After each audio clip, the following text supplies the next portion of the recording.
அனைவருக்கும் வல்ல சண்முகத்தின் அன்பு வணக்கம். பொறிவாயில் ஐந்தவித்தான் பொய்தீர் ஒழுக்கம் நெறி நின்றார் நீடு வாழ்வார் என்று மிகச் சிறப்பான ஒரு குறளை வள்ளுவர் தந்திருக்கிறார். இந்த பொறிவாயில் ஐந்தவித்தான் என்றால் இந்த பொறிகள் மெய், வாய், கண், மூக்கு, செவி என்ற இந்த ஐம்பொறிகள் இருக்கிறதே, இந்த ஐம்பொறிகளை அடக்கி வைக்க வேண்டும். எப்படி அடக்கி வைக்க வேண்டும்? மனம் அடங்கினால்தான் இந்த பொறிகள் அடங்கும். இந்த பொறிகளை இயக்குவது மனம்.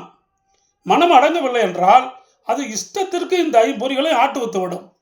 பார்க்கக்கூடாததெல்லாம் பார்ப்பது, கேட்கக்கூடாததெல்லாம் கேட்பது, பேசக்கூடாதவைகளை பேசுவது என்று இந்த வாழ்க்கையை ஒரு நரகத்தில் கொண்டு சென்று விடக்கூடிய ஒரு சூழ்நிலை இருக்கிறது.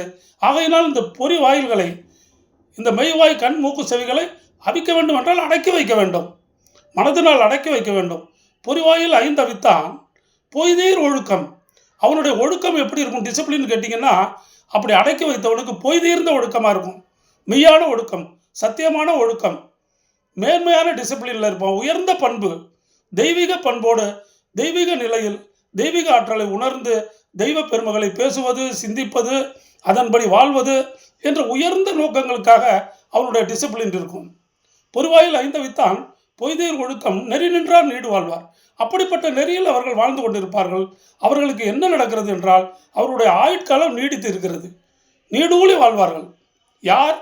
பொறிவாயில் ஐந்தவித்தவர்கள், பொய்தீர்ந்த மெய் வழியில் நடப்பவர்கள் நீடூழி வாழ்வர். இதை வள்ளுவர் உறுதி கூறுகிறார். மற்றொரு முறை சொல்கிறேன். பொறிவாயில் ஐந்தவித்து மெய் வழியில், உண்மையான வழியில், தெய்வத்தின் வழியில் அந்த நெறியில் நிற்பவர்கள் நீடூழி வாழ்வர். நீடூழி வாழ்வர். சந்தேகமில்லை. வணக்கம்.